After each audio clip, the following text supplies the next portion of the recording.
Tá tudo bem, graças a Deus. Alegria toda minha em estar aqui ao seu lado, no seu programa, na sua casa, no seu estúdio.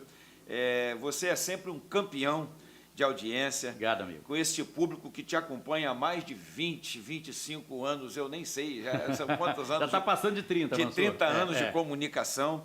Então, assim, para mim é um privilégio imenso poder estar aqui batendo esse papo com você. E, como você disse, nesse momento difícil, mas que a gente tem que se virar nos 30 e a gente tem que atravessar esse período para chegar vivos do outro lado. Vamos começar falando do seu trabalho como deputado, e talvez a pergunta para a gente começar, e aí a gente faz até uma prestação de contas do seu trabalho como deputado. Se eu pedisse ao senhor fazer uma nota de 0 a 10 para o deputado, para o desempenho do deputado Mansur, e por que dessa nota de 0 a 10? Parraro, eu daria 7, daria 7, porque eu tenho feito muitas coisas aqui para Cachoeiro e para o sul do estado. Se você depois me der uma oportunidade, sim, eu posso estar falando. E por que não dou o 10? Porque você nunca faz aquilo que você queria fazer 100%. Né? Sim. Sempre tem uma dificuldade, tem um obstáculo, tem um impedimento, e você nunca consegue executar tudo que você gostaria de fazer. Mas eu estou assim feliz, satisfeito de poder fazer aqui um breve balanço com esse público maravilhoso aqui para o sul do estado do Espírito Santo e para Cachoeiro. Por conta do tempo, vamos colocar aqui, por exemplo, em Cachoeiro, rapidamente, na área da saúde. Todos os anos, eu atendo a todos os 3 hospitais filantrópicos aqui de Cachoeiro de Itapemirim. Você está falando de emendas. De emendas, Santa Casa, Hospital Evangélico e Infantil. Só para ter uma ideia, este ano agora, nós estamos no mês de maio. Né? Eu já enviei R$300 mil, R$100 mil para cada hospital aqui de Cachoeiro de Itapemirim. E deixando claro que as minhas emendas parlamentares, elas têm um valor de R$1 milhão. Então, 30% veio para a saúde de Cachoeiro de Itapemirim. Tá? Para quê? Aí depois nós não temos tempo para detalhar para que eles estão investindo em custeio, reforma, ampliação e tal. Área social. Eu atendo aqui com muito gosto, com muito prazer, a APAI. Atendo com muito gosto aqui, todo ano, o asilo Adélcio Rebelo, o asilo João 23. Agora, nessa semana, estou fazendo uma reunião nova já para poder ver o que este ano nós vamos demandar e vamos trazer para o asilo João 23, uma reforma que foi feita, precisa de socorro, precisa de ajuda, e nós estamos sempre aí com as nossas emendas parlamentares presentes aqui. Na área do esporte, eu poderia dizer, nós estamos trabalhando hoje, dentro de 2 anos, nós podemos colocar aqui 40 projetos esportivos para crianças e adolescentes, junto com a Liga Desportiva de Cachoeiro de Itapemirim, entregando material esportivo, uniforme, colete, bolas, redes, entregando para a área de esporte de lutas, jiu-jitsu, karatê, judô, kimonos, tatames, e ajudando, inclusive, nas premiações para os certames que são desenvolvidos. Então, nossa atuação tem sido nessa área aí.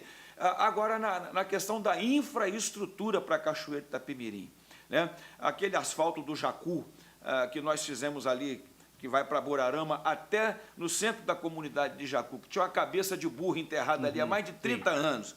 Nós pegamos, junto com o governador Renato Casagrande... Aí já é um programa... de infraestrutura. De infraestrutura feito pelo governo, aí você está falando de apoio... Com a participação política do mandato. Aí já não é mais não é da emenda, porque ali ficou em R$1,5 milhão aquele trecho ali, mas é o trabalho do parlamentar, é você pegar aquela briga e não sair das salas onde você tem que entrar, colocar o projeto debaixo do braço, vai na secretaria A, secretaria B, C, vai de sala em sala. Esse é um trabalho importante. Esse trabalho eu estou fazendo agora também, Parraro e colegas, amigos e amigas, aqui nesse asfaltamento da gruta, a pavimentação asfáltica da gruta. Nós retomamos o projeto há 2 anos atrás, tivemos que parar. Por quê? Porque é um projeto antigo, de 2009, A empresa que pegou ali para poder tocar estava com problemas no Tribunal de Contas e o projeto muito velho já não contemplava mais a demanda de 10 anos depois, 11 anos depois. E o que fizemos? Preferimos parar, conversando com a comunidade, resolvemos parar o projeto, refizemos o projeto e agora vai ser reapresentado o projeto. Dia 28 agora, a última sexta-feira desse mês, nós estaremos aqui na Gruta, apresentando para a comunidade o novo projeto. Vamos trabalhar a licitação agora. Vai mudar a vida daquela comunidade. Junho e julho a gente prepara a licitação. Se Deus quiser, segundo semestre a gente retoma o asfaltamento da Gruta. O seu partido faz parte da base aliada do governo? Faz parte. Estou perguntando isso, faz parte da relação? Faz parte, porque nós temos esse trânsito. É por isso que, inclusive, as coisas estão acontecendo. Sim, sim. Porque a gente tem um bom trânsito no governo. E agora, a minha relação particular com o governo é participar da base, sim, mas não a qualquer custo e não a qualquer preço.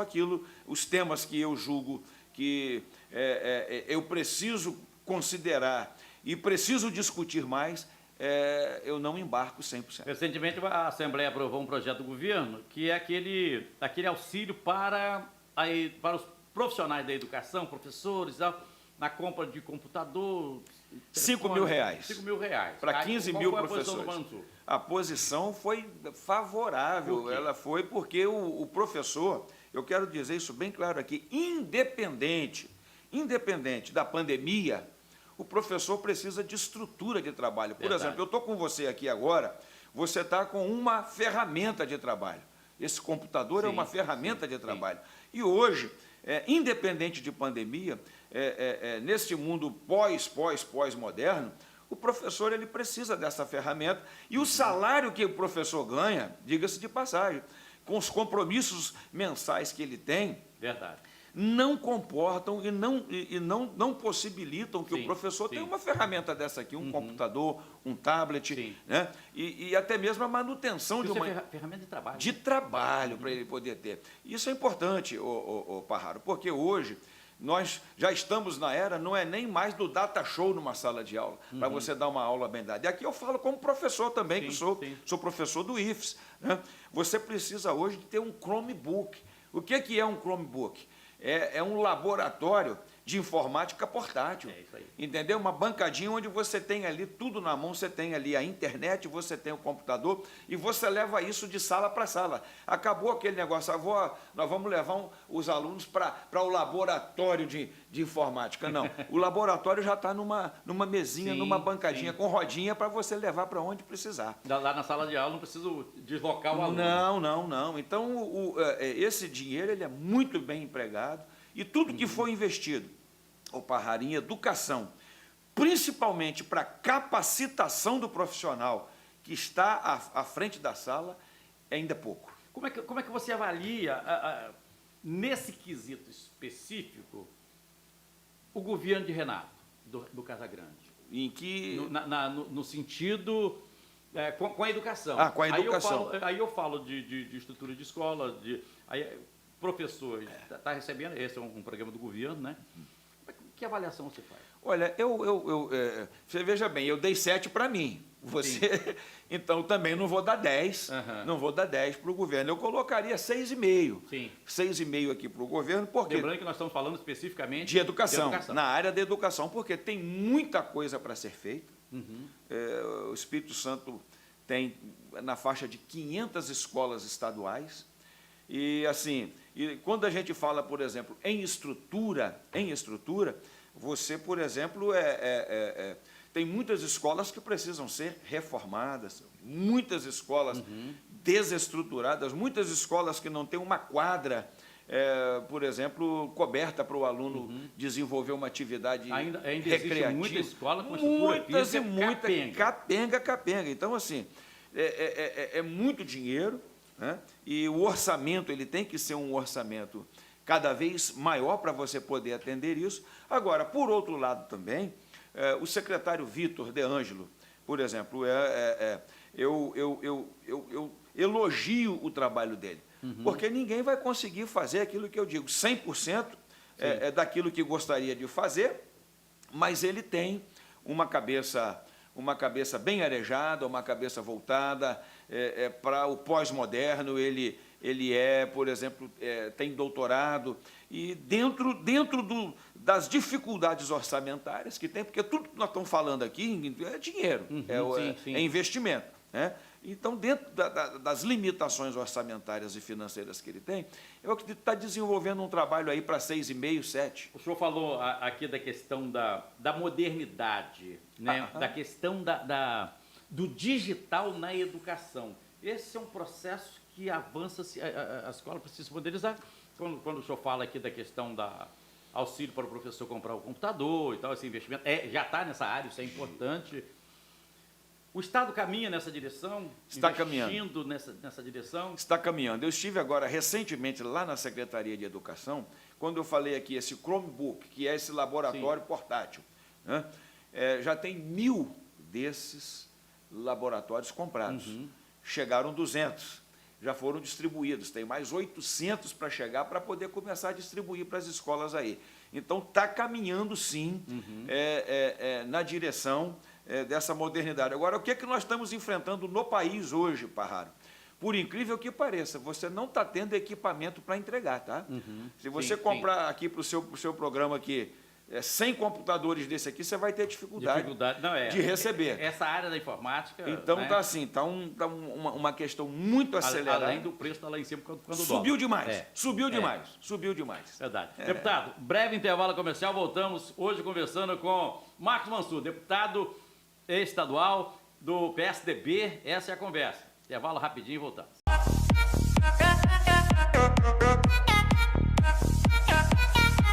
Vamos seguindo com o nosso programa, hoje conversando aqui com o deputado Marcos Mansur, do PSDB. Estamos batendo um papo com ele aqui, está fazendo uma prestação de contas, estamos entrando também na questão política, da relação do partido com o governo de Renato Casagrande.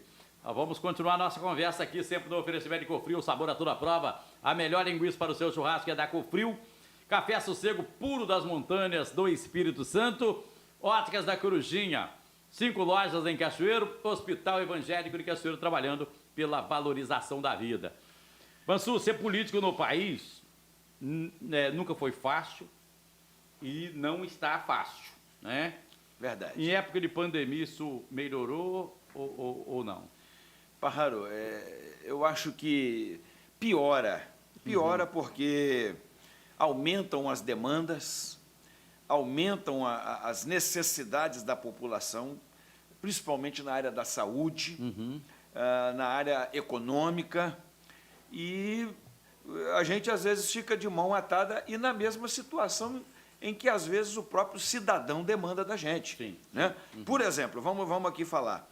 Hoje, em função da pandemia, o serviço de saúde está todo parado, cara. Está tudo parado. As cirurgias eletivas estão paradas. A gente espera agora que o Espírito Santo dê uma decrescida, né, uma diminuída no caso das infecções por corona. O governador, inclusive, ontem anunciou que estava desativando 200 leitos de UTI e transformando isso, deixando isso já para as demais necessidades da área de saúde. A gente espera que, a partir, inclusive, da próxima semana, o Estado comece a liberar os demais atendimentos de média e alta complexidade que estão represadas, essas demandas que estão paradas, esperando e aguardando. A arrecadação do Estado mudou por conta da pandemia ou não? Consequentemente, deu uma diminuída, sim. Né? Isso diminui o poder de investimento. A arrecadação do Estado caiu, a arrecadação dos municípios cai, não tem como.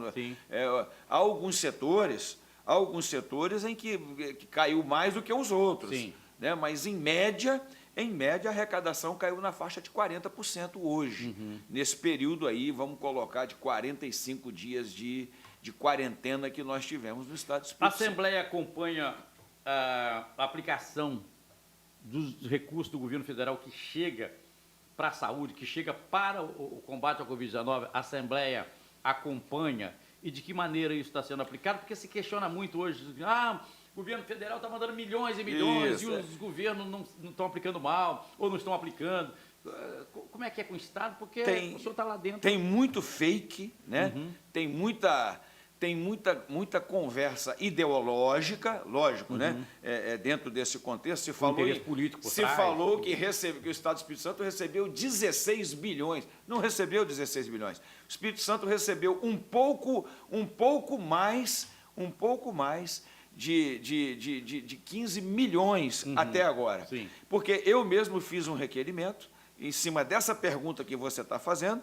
É obrigação minha, como deputado, ter a resposta para essa pergunta. Eu fiz um requerimento de pedido de informação ao governo, exatamente em cima disso que você está questionando aqui, Parrado. Com mais ou menos 25 a 30 perguntas detalhadas e perguntas subdivididas para poder eu ter esse mapa direitinho. Olha que eu sou um governador, um deputado que ajuda o governador, Sim. mas eu preciso ter essas informações. Então, assim, já chegou para mim que chegou pouco mais de 15 milhões de reais, de fato e de verdade. Aí vem aqueles questionamentos que eu recebo todos os dias aqui. Não tem. Olha, fala que morreu de Covid porque o leite custa X e o governo ganha dinheiro. Não existe isso, não ganha, você não ganha por cabeça que está internada, não, isso é fake, não tem. Nós já fizemos essa investigação, isso não procede, isso é fake. Se eu fizer essa pergunta, o Espírito Santo, o governo Renato Casagrande, faz bom uso do dinheiro que chega para a Covid? Eu te faço essa pergunta. Tá. Essa pergunta eu vou ter a resposta para ela assim que eu tiver o detalhamento desse requerimento de informação que eu fiz. Então, assim, eu ainda não posso elogiar o governo e também não posso ainda recriminar nem criticar o governo pelo uso desse dinheiro. Eu estou aguardando essas respostas para que eu possa fazer um juízo de valor. Eu imagino que o homem do campo está lá perguntando o seguinte, Parrado pergunta para o deputado Mansur o que o mandato dele fez para a gente do campo que vai além da Estrada da Gruta. Ô, Parrado, eu sou engenheiro agrônomo. Por isso a pergunta. A minha primeira bandeira, a bandeira número 1 minha, eu sou engenheiro agrônomo e professor. Então, o meu mandato, as primeiras 2 bandeiras é agricultura e educação. Nesses 3 mandatos que eu tenho tido, eu tenho tido a satisfação de poder destinar 70% das minhas emendas parlamentares para a agropecuária e principalmente para a agricultura familiar.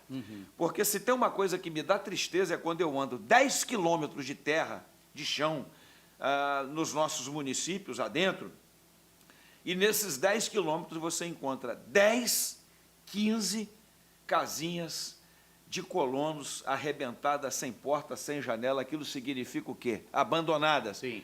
Que as famílias saíram dali e vieram para a cidade para aumentar aqui os nossos bolsões de miséria, nossos problemas sociais que nós já temos aqui. E então, às vezes chega aqui sem emprego, sem nenhuma estrutura, nem para lugar de morar. Exatamente. Então, sem qualificação. Sem nada. Sem qualificação para trabalhar na cidade. Sem estrutura nenhuma. E aumenta os problemas sociais que a gente tem aqui, de violência, de miséria, de tudo aqui.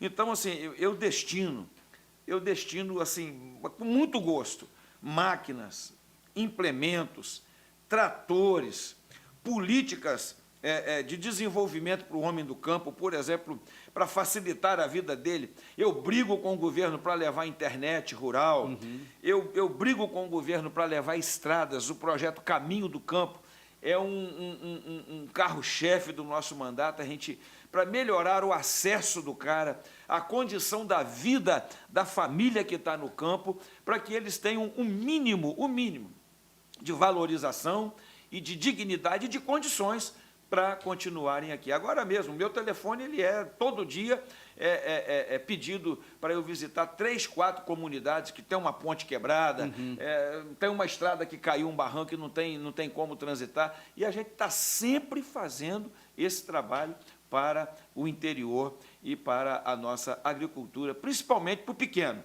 para a agricultura familiar. Daí nós falamos do governo, falamos do deputado, agora a Assembleia num todo. no papel que cabe à Assembleia, vocês deputados, que é fiscalizar, criar leis e tal. Que nota merece essa Assembleia do Espírito Santo, deputado? Olha, esta legislatura, eu poderia dizer também 7, Parraro. Eu sou um camarada assim, consciente. Poderíamos fazer mais? Poderíamos, mas nós temos um problema. Nós temos um problema hoje, que é importante que o cidadão ele saiba disso. Que às vezes as pessoas procuram o deputado, falam assim, não, um telefonema seu resolve. Não existe isso, isso é fantasia, isso é... Esbarra na burocracia, esbarra na lei. Né? Eu tenho hoje, por exemplo, uns 20 projetos de lei tramitando.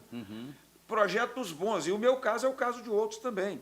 Projetos de apelo popular, projetos que vão significativamente mudar a vida das pessoas, mas aí você esbarra na questão da inconstitucionalidade do projeto. Né? Que às vezes é um projeto que a gente está limitado, porque é um projeto que tem que ter isso tem que partir de uma legislação federal, entendeu?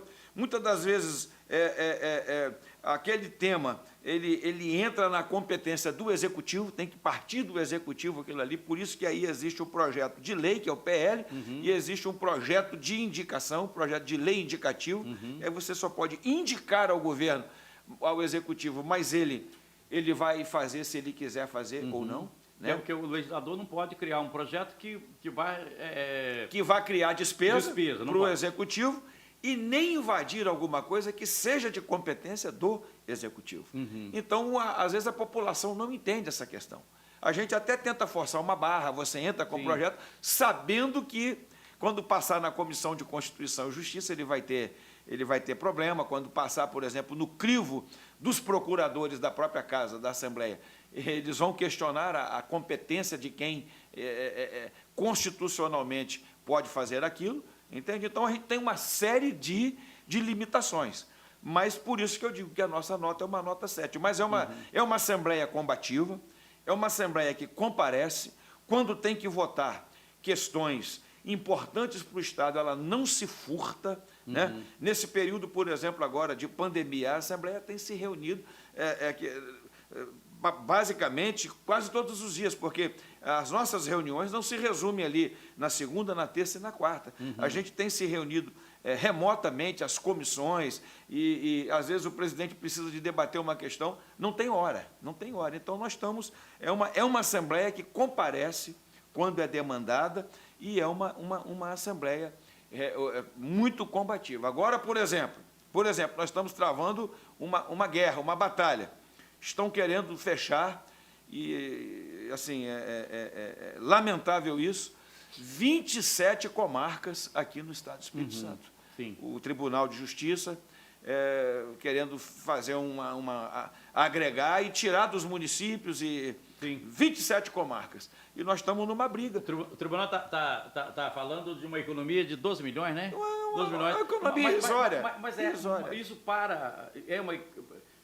é muito dinheiro, mas para o orçamento... outra coisa, para o benefício lá desses municípios, como é que você tira Porque o município, rapaz, você tem que partir do princípio seguinte, todo cidadão tem que ter direito à justiça e acesso à justiça. Eu acho que para você ter direito, você tem que ter acessibilidade. Sim. Como é que o camarada vai sair de Muniz Freire, vai sair lá de... Quer dizer, tendo a comarca lá, o camarada ele já tem uma restrição, ele já tem um bloqueio em relação à justiça. Eu acho que vai ser um tiro no pé para a justiça, porque ela vai se afastar cada vez mais do cidadão. Amigo, quero agradecer muito a sua vinda aqui no programa, uma felicidade, uma alegria ter conversado aqui, clareado um monte de coisa para os nossos ouvintes e telespectadores. Obrigado. Eu que agradeço, Parraro, por essa oportunidade de colocar o meu mandato à disposição do Parraro Sherry, do programa Top Show, e também de todos os amigos que estão presentes aí. Gabinete 603, ali na Assembleia Legislativa, sempre à disposição do povo cachoeirense, do povo do sul do estado. Obrigado, deputado.